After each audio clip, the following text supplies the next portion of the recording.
justice of this nation. मस्जिद का एक आम सा इमाम आगे जाकर तालिबान का फाउंडर और अफगानिस्तान का सुप्रीम लीडर बन गया।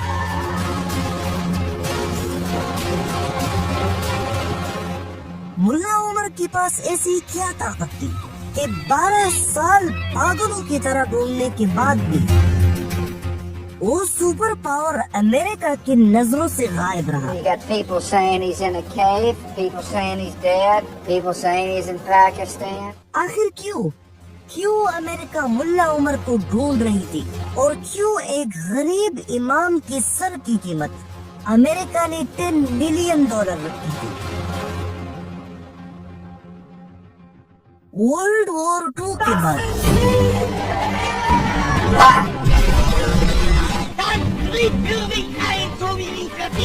दुनिया में 2 ही पावर्स थी, सोवियत यूनियन और America. And so, my fellow Americans, America चाहता था कि दुनिया में सिर्फ वो ही अकेला सुपर पावर बन जाए, लेकिन वो डायरेक्ट यूएसएसआर के साथ जंग के मैदान में नहीं कूद सकती थी। इसलिए दोनों कंट्रीज ने एक दूसरी स्ट्रेटेजी अपनाई और दोनों के दरमियान एक रेस शुरू हो गई कि दोनों कंट्रीज में कौन दुनिया का अकेला सुपर पावर बनेगा। इसे रेस के दौरान दोनों कंट्रीज ने पूरी दुनिया में अपना इन्फ्लुएंस बढ़ाना शुरू किया और दुनिया की हर रीजन में किसी न किसी कंट्री और किसी न किसी ग्रुप को अपना दोस्त बनाना शुरू किया और फिर अपने दोस्तों को फाइनेंशियली और वेपन्स के साथ मजबूत करने लगे। अब इसी कोल्ड वॉर के दौरान अफगानिस्तान भी इस खेल का हिस्सा बन गया और दोनों सुपर पावर्स ने अफगानिस्तान के अंदर अपने अपने आइडियोलॉजीज और अपने अपने ग्रुप के लोगों को सपोर्ट करना शुरू किया। अब जब अफगानिस्तान में यही सब कुछ हो रहा था तो एग्जैक्ट उसी टाइम अफगानिस्तान के एक गांव में एक गरीब और पुराने घर में एक बच्चा पैदा हुआ। इस बच्चे का बाप इतना गरीब था कि खेती करने के लिए जमीन तो दूर की बात, वो रोजाना की रोटी और नान को भी दूसरों से उधार लेकर खाया करता था। और ये फैमिली हमेशा से ऐसी गरीब नहीं थी, बल्कि एक जमाना ऐसा भी था कि इनका ताल्लुक अफगानिस्तान के एक रिच और रॉयल फैमिली से था, जिन्होंने अपने जमाने में अफगानिस्तान के साथ साथ ईरान के कुछ हिस्सों पर भी राज किया था। लेकिन फिर वक्त के साथ साथ ये फैमिली कमजोर होती गई और आखिर में इतनी कमजोर हो गई कि इस बच्चे के पैदा होने के सिर्फ 4 साल बाद इसका बाप सिर्फ इस वजह से मर गया था कि उसके पास अपना इलाज करने के लिए पैसे नहीं थे। अब जैसे ही वो बच्चा यतीम हो गया तो उसकी माँ ने कुछ ही वक्त बाद अपनी देवर से शादी कर ली और ये उस जमाने में औरत की प्रोटेक्शन के लिए अफगानिस्तान की एक ट्रेडिशन थी। इस बच्चे का नया बाप सुतेला बाप एक मस्जिद का इमाम था और उस वक्त वहाँ इमामों की क्या ही हैसियत थी, हमेशा उस ताकतवर खान का दिल रखा जाता था जिसने मस्जिद बनाया हो। और अगर वो खान इमाम से किसी वजह से नाराज हो जाता तो इसका मतलब मौलाना साहब की मस्जिद से छुट्टी होती थी। इसलिए तो उस बच्चे के सुतेले बाप ने काफी सारी मस्जिद बदले थे और बार बार मस्जिद और घर बदलने की वजह से लोगों ने उसका नाम मुल्ला मुसाफिर रखा था। मुल्ला मुसाफिर जहाँ कहीं भी जाता अपने साथ उसी बच्चे को भी लेकर जाता और खुद ही मस्जिद में उसे कुरान सिखाता था और साथ में उसी गांव के मदरसे जिसे पश्तो में हुजरा कहा जाता है वहाँ इल्म की कोर्स के लिए भेजता। उस बच्चे का पढ़ाई के साथ बिल्कुल भी शौक नहीं था, इसलिए वो कभी कभी उस मदरसे से चुप भी जाता था और स्विमिंग करने के लिए पास की नदी में जाता। लेकिन जब उसके सुतेले बाप को पता चलता तो वो उसे चाबुक से इतना मारता कि कई दिनों तक उस बच्चे के जिस्म पर निशान पड़े रहते थे, क्योंकि वो बच्चा तो यतीम था और दूसरे बच्चों के मुकाबले में उससे ज्यादा सजा मिलती थी। इसी तरह वक्त के साथ साथ जब ये बच्चा थोड़ा सा बड़ा हुआ, अभी वो मदरसे जा ही रहा था और उसे डिग्री भी नहीं मिली थी कि उसके सौतेले बाप ने उसे अपने घर से निकाल दिया। You are no longer welcome here. घर से निकालने की दो ही वजह थी। एक तो उसके सौतेले बाप के और भी काफी सारे बच्चे हुए थे, इसलिए गुर्बत में उन सारों को पालना इम्पॉसिबल था। और दूसरा, उसका सौतेला बाप चाहता था कि वो लड़का बस खुद ही कमाना सीख ले। अब वो यतीम लड़का जिसके हाथ में कुछ भी नहीं था सिवाय उन कपड़ों के जो उसने पहने थे, न खाने के लिए उसके पास कुछ था और न ही रहने के लिए कोई घर। लेकिन इस सख्त हालात में भी उसने हार नहीं मानी और मुसलसल अपने लिए ऐसी जगह ढूंढने लगा जहां उसे मस्जिद में इमामत मिल जाए और साथ में बच्चों को भी कुरान सिखाए, क्योंकि इस काम के अलावा इस लड़के को कुछ भी नहीं आता था। इवन उसे सही से लिखना पढ़ना भी नहीं आता था और न ही उसके पास मदरसे की कोई डिग्री थी, जिसकी वजह से वो जिस भी मस्जिद में जाता तो वहाँ उसे रिजेक्ट कर दिया जाता। काफी मेहनत के बाद आखिर उसे एक मस्जिद मिल गई जो शहर से बहुत दूर एक छोटा सा गांव था और वहाँ की मस्जिद में सिर्फ 2 वक्त की खाने के बदले वो लोगों को नमाज पढ़ाने लगा। यहाँ तक ये लड़का, जिसे लोग सिर्फ उमर कहते थे, अब यहाँ से आगे इमामत मिलने के बाद लोग उसे इज्जत से मुल्ला उमर कहने लगे। मुल्ला उमर की एज जब करीब 20 साल की हो गई तो ये वही टाइम था जब सोवियत यूनियन ने तकरीबन 1 लाख की फौज अफगानिस्तान भेज दी और अपनी फुल ताकत के साथ अफगानिस्तान पर हमला कर दिया।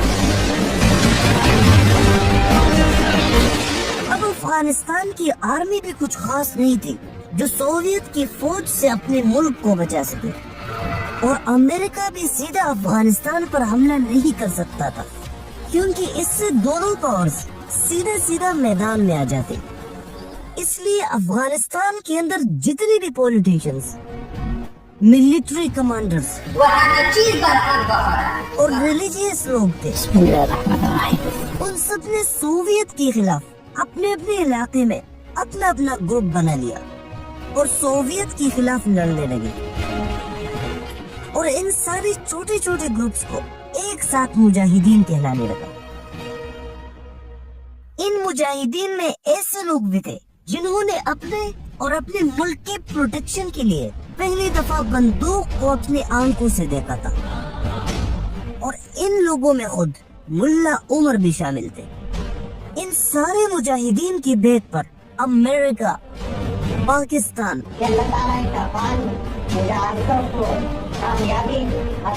और अरब कंट्रीज थे। अमेरिका बस यही चाहता था कि किसी तरह सोवियत यूनियन टूट जाए और वो दुनिया का अकेला सुपर पावर बन जाए। इसी तरह पाकिस्तान चाहता था कि अफगानिस्तान के अंदर सोवियत का इन्फ्लुएंस ना हो, क्योंकि पाकिस्तान की दूसरी साइड पर इंडिया भी ऑलरेडी सोवियत की तरफ थी, और अगर अफगानिस्तान के अंदर भी सोवियत का इन्फ्लुएंस बढ़ जाता तो इससे पाकिस्तान भी इफेक्ट हो सकता था। इसी तरह अरब कंट्रीज के अंदर एक फेमस फलस्तीनी अब्दुल्ला इज़ाम, अमेरिका और रूसिया, जो उस वक्त बहुत ही वायरल था, उसने सोवियत वॉर की शुरू होते ही ये फतवा दिया कि दुनिया के सारे मुसलमानों के लिए अफगानिस्तान जाना और अपने भाइयों की मदद करना फर्ज है। और इसी फतवे को उस वक्त के एक बहुत बड़े सऊदी स्कॉलर अब्दुल अजीज बिन बाज ने भी सपोर्ट किया, जिसकी वजह से बहुत सारे अरब फाइटर्स अफगानिस्तान जाने के लिए तैयार हो गए। और फिर इन सब फाइटर्स को अफगानिस्तान तक पहुंचाने के लिए अब्दुल्ला इज़ाम खुद ही पाकिस्तान की पेशावर में आ गए और यहाँ पर सारे फाइटर्स को ट्रेन करके अफगानिस्तान भेजने लगे। और अब्दुल्ला इज़ाम की इसी मिशन को यूएस और सऊदी फंड करने लगे। स्पेशली उस वक्त की एक सऊदी मिलियनेयर उसामा ने भी इसे सपोर्ट किया। बल्कि उसामा को तो अब्दुल्ला इज़ाम की आइडियोलॉजी इतनी पसंद आई کہ اگلے سال خود ہی پشاور آ کر اس نے عبداللہ اعظام کے کیمپ کو جوائن کیا اور پھر اعظام اور اسامہ دونوں نے مل کر ایک نیٹ ورک بنایا، مکتب الخدمہ، جس کا کام صرف یہی تھا کہ سوویت کے خلاف افغانستان کے اندر جتنے بھی لوکل مجاہدین نکلے ہیں انہیں پشاور میں اسی جگہ ٹرین کر دیا جاتا اور ساتھ میں باہر سے آنے والے فائٹرز کو بھی وہاں ٹرین کر کے افغانستان بھیجتے۔ سوویت سے جنگ کرنے کے لیے افغانستان کے اندر جتنے بھی مجاہدین نکلے تھے ان سب نے اپنے اپنے علاقے اور اپنے اپنے قوم کے حساب سے الگ الگ گروپ بنایا اور ان کے گروپ کا لیڈر وہی ہوتا تھا جو اس قوم یا علاقے کا سردار ہو، اور اسی طرح پورے افغانستان کے اندر مجاہدین کے 84 چھوٹے چھوٹے گروپس بن گئے۔ پہلے تو ان کے پاس ہتھیار وغیرہ اتنے نہیں ہوتے تھے، بس AK-47 rifle, light machine gun اور RPG-7 یہی ہتھیار ہوتے تھے جو بہت ہی آسانی سے چلتے تھے، اور اگر کسی وجہ سے یہ ہتھیار خراب ہو جاتے تو وہ بھی آسانی سے ریپیئر ہو جاتے تھے،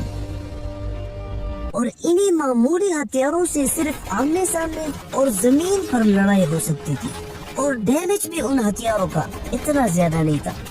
اور پھر سپر پاور کی ہتھیاروں کے سامنے یہ تو کچھ بھی نہیں تھے۔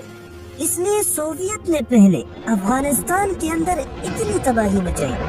کہ 80,000 مجاہدین فائٹرز اور 1 یا 2 ملین افغان عوام کو انہوں نے مار دیا تھا، اور اسی کے ساتھ ساتھ 5 ملین افغانی ریفیوجیز بن گئے، جس میں سب سے زیادہ لوگوں نے پاکستان کی طرف ہجرت کی۔ اب مجاہدین کو جو کنٹری بھی سپورٹ کرتے تھے انہیں یہ بات کلیئر ہو گئی کہ اگر افغانستان کو سپر پاور USSR سے بچانا ہے تو پھر ان مجاہدین کو اسٹرانگ کرنا ہوگا اور انہیں ایسے ویپنز دینی ہوگی جو USSR کی ویپنز کو آسانی سے ہرا سکے۔ لیکن یہ ایک بہت بڑا مسئلہ تھا کہ ان مجاہدین نے افغانستان کے اندر 84 الگ الگ گروپس بنائے تھے، اور ایک گروپ کے فائٹر کی دوسری گروپ کے لیڈر سے نہیں بنتی تھی، جس کی وجہ سے اگر کوئی انہیں سپورٹ بھی کرتا تو مجاہدین کے ان 84 گروپس کو الگ الگ سپورٹ کرنا پڑتا، اور یہ بالکل امپوسیبل تھا۔ اس لیے امریکہ، پاکستان اور سعودی نے مل کر پلان بنایا اور افغانستان کے اندر 7 فیمس لوگوں کو پاکستان کی پشاور میں جمع کیا، جن میں بڑے بڑے نام شامل تھے جیسے گلبدین حکمتیار، برہان الدین ربانی اور صبغت اللہ مجددی، اور پھر پشاور میں انہی 7 لیڈرز کے لیے ایک ہیڈ کوارٹر بنایا گیا، اور پھر پاکستان نے US اور سعودی کی مدد سے انہی 7 لیڈرز کے تھرو باقی افغان مجاہدین کو ویپن سپلائی کرنے لگے۔ لیکن پھر بھی مجاہدین کے لیے پاکستان، US اور سعودی کی یہ مدد سفیشنٹ نہیں تھی، کیونکہ war is an expensive game. Fighters کو سیلری دینی پڑتی تھی، ان کی خوراک کا خیال رکھا جاتا تھا، اور اسپیشلی ان مجاہدین کا ایمو بہت جلد ختم ہو جاتا تھا، کیونکہ مجاہدین تو ویل ٹرینڈ فوجی نہیں تھے۔ اب ان سارے خرچوں کو پورا کرنے کے لیے مجاہدین کو دوسرا راستہ ڈھونڈنا پڑا، ڈرگز سمگلنگ۔ افغانستان کے اندر پہلے سے ہی پاپی کی فصل اگائی جاتی تھی، لیکن اس کا پروڈکشن بہت ہی کم ہوتا تھا، کیونکہ پاپی کی یہ فصل افغان لوگ صرف دوائیوں میں ہی یوز کرتے تھے۔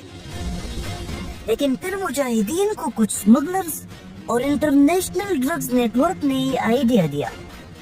کہ یہ جو تم پاپی کی فصل اگاتے ہو اس کو اور بڑھاؤ، اور یہ صرف دوائیوں میں نہیں بلکہ اس سے ہیروئن بنا کر بیچو۔ اور اسی طرح سمگلر کی اس آئیڈیا پر مجاہدین نے عمل کیا، اور جتنے بھی چھوٹے چھوٹے گروپس بنے تھے ان ساروں کی لیڈرز نے ڈرگز کی سمگلنگ کرنا شروع کیا۔ مجاہدین کے ان 84 لوکل گروپس میں ایک گروپ ایسا بھی تھا جس کی سردار کے اندر ملا عمر ایز اے سولجر لڑ رہے تھے، पहले तो मुल्ला उमर को बंदूक चलाना भी नहीं आता था, लेकिन फिर अपने सीनियर से ट्रेनिंग लेकर उसने एक्सप्रेशन RPG-7 रॉकेट चलाना सीख लिया। रॉकेट चलाते हुए उसका निशाना इतना पक्का था कि बंकर, ट्रक और दुश्मन की हर चीज को उड़ाता और बहुत मुश्किल से ही उसका निशाना छूटता। इसी जबरदस्त रॉकेट चलाने की वजह से वो लोगों के दरमियान मुल्ला राकिटी के नाम से मशहूर हुआ और उसकी इसी स्किल की सिफत खुद दुश्मन भी किया करते थे। इसी जंग के दौरान मुल्ला उमर की एक आंख भी जख्मी हो गई, जिसके इलाज के लिए वो पाकिस्तान की क्वेटा में आ गए। उसका जख्म इतना ज्यादा था कि एक पूरी आंख उसकी जाया हो गई, लेकिन फिर भी मुल्ला उमर पीछे नहीं हटे और जैसे ही उसका इलाज कंप्लीट हुआ तो उसने फिर से अफगानिस्तान जाकर अपने पुराने लोकल ग्रुप को ज्वाइन किया और फिर से वहाँ लड़ने लगे। USSR तकरीबन 10 साल तक अफगानिस्तान में रही, लेकिन उन्होंने कभी भी पूरी तरह अफगानिस्तान को अपने कंट्रोल में नहीं लिया। इन्हीं 10 सालों के दौरान सोवियत की तकरीबन 15,000 आर्मी मर गई और इस पूरी जंग के दौरान $50 बिलियन का उनका खर्चा हुआ, जिसकी वजह से सोवियत यूनियन को समझ आ गई कि वो सिर्फ अफगानिस्तान के मुजाहिदीन से नहीं बल्कि सुपर पावर अमेरिका और उनके एलाइज के साथ लड़ रहा है। और फिर USSR ने अपनी पूरी आर्मी को 10 साल के बाद अफगानिस्तान से निकाल दिया। जंग जीतने के बाद मुल्ला उमर दोबारा अपने पुराने मस्जिद में चले गए और वहाँ फिर से इमामत करने लगे और फिर से बच्चों को पढ़ाने लगे। और इसी दौरान जो पाकिस्तान की पेशावर के अंदर जो 7 बड़े बड़े लीडर्स बने थे, उन सारे लीडर्स को पेशावर की उसी हेडक्वार्टर में बुलाया गया और फिर उन सारों के दरमियान अफगानिस्तान की गवर्नमेंट तकसीम कर दी गई।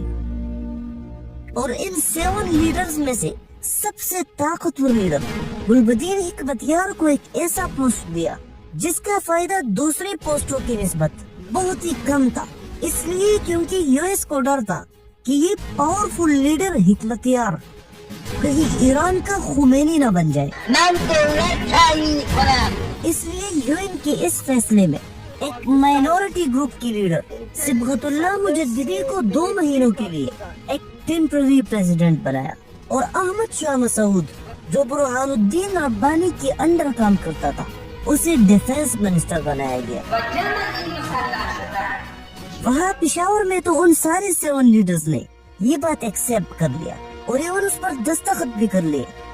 लेकिन जब ये लोग अपने कंट्री अफगानिस्तान आ गए और अफगानिस्तान का काबल सोवियत से खाली हो गया, तो डिफेंस मिनिस्टर अहमद शाह मसूद ने अपने लीडर रब्बानी के साथ मिलकर काबल पर कब्जा कर लिया, सिर्फ इसी वजह से कि अफगानिस्तान का कोई लोकल कमांडर काबल पर अपना कब्जा न कर ले। लेकिन गुलबदीन हिकमतयार जो PM था और उन 7 लीडर्स में सबसे ज्यादा ताकतवर था, उसे ये बात बिल्कुल भी पसंद नहीं आई और उसने सीधा काबुल पर रॉकेट्स बरसाने शुरू की और इतने रॉकेट्स बरसाए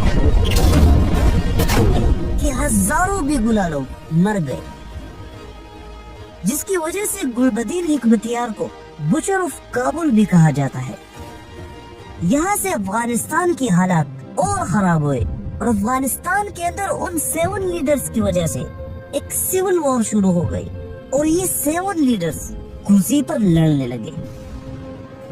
अब जब ये 7 लीडर्स इस काम में मसरूफ हुए तो उनके नीचे जो 84 ग्रुप्स के लीडर्स थे, उनमें से कुछ लोग वॉरलॉर्ड्स बन गए और अपने अपने इलाके की हुकूमत खुद ही चलाने लगे। हर वॉरलॉर्ड ने अपनी फौज रखी, चेक पॉइंट्स, टैक्सेस और टूल लगा दिए। हर वॉरलॉर्ड ने अपना लॉ और अपना कोड बनाया और अफगानिस्तान के अंदर जितने भी रूट्स थे उन पर कलेक्टर्स बिठा दिए, जो हर आने वाली गाड़ी से अपने मर्जी के मुताबिक टैक्स लेते थे और अगर कोई उनके साथ जबरदस्ती करता तो वो उसे मार देते थे। यहाँ तक कि ये कलेक्टर्स इतने आगे चले गए कि अक्सर पास के गांव जाकर वहाँ की औरतों और छोटे बच्चों को किडनैप करके ले आते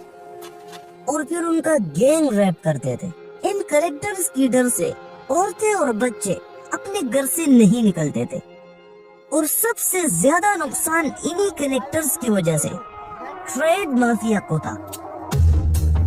क्योंकि उनका माल जिस रूट से आता था उस एक रूट पर तकरीबन 15 अलग अलग कलेक्टर्स की ग्रुप बैठे थे जो उनसे अच्छा खासा टैक्स लेते थे और इसी टैक्स की वजह से उस ट्रेड माफिया का करोड़ों का नुकसान होता था। और इन्हीं ट्रेडर्स में से एक पावरफुल ट्रेडर हाजी बशार भी था, जो मुल्ला उमर के इलाके कंदहार में रहता था। वो भी उन कैरेक्टर्स से सख्त तंग था। उसने इस मसले को हल करने के लिए वहाँ कंदहार में एक मीटिंग बुलाई, जिसमें इलाके के सारे बड़े लोग और मस्जिदों के इमाम शामिल थे। और इसी मीटिंग में हाजी बशार ने अपने लोकल मस्जिद के इमाम मुल्ला उमर को भी बुलाया था। अब मुल्ला उमर की सादगी को यहाँ देखे मीटिंग के लिए सारे लोग तो बाइक्स पर आए, लेकिन मुल्ला उमर अपने पुराने साइकिल पर इस इम्पोर्टेंट मीटिंग के लिए आए और फिर अपने साथ अपने साइकिल को उसी मीटिंग हॉल में ले आए, इसलिए ताकि वो साइकिल उससे कोई चुरा ना सके। मीटिंग के दौरान हाजी बशार ने लोगों को बताया कि इन कैरेक्टर्स से बचने के लिए हमारे पास दो ही रास्ते हैं। एक तो ये है कि हम मस्जिद का कोई रिस्पेक्टेड इमाम ढूंढ लेंगे जिसके साथ मदरसे के कुछ रिस्पेक्टेड स्टूडेंट्स भी हो, और वो एक एक कलेक्टर के पास जाकर पहले उन्हें नरमी से समझाएंगे, और अगर वो ना समझ सके तो फिर हम उसी इमाम और स्टूडेंट्स को वेपन्स देंगे ताकि वो बंदूक की जबान से उन्हें समझाए। और इस काम के लिए हाजी बशार ने सबके सामने मुल्ला उमर को चूज किया। ये सुनकर मीटिंग में मौजूद सारे लोग और खुद मुल्ला उमर शौक हो गए, क्योंकि मुल्ला उमर की सादगी का तो सबको पता था और वो लिखना पढ़ना भी सही से नहीं जानते थे, और न ही वो किसी के सामने अपनी बात कह सकते थे। इसलिए तो सोशल मीडिया पर उसकी एक भी ऑडियो रिकॉर्डिंग मौजूद नहीं है और न ही उसकी कोई पिक्चर है, और गूगल में हमें जो पिक्चर्स मिलती है वो मुल्ला उमर की है ही नहीं।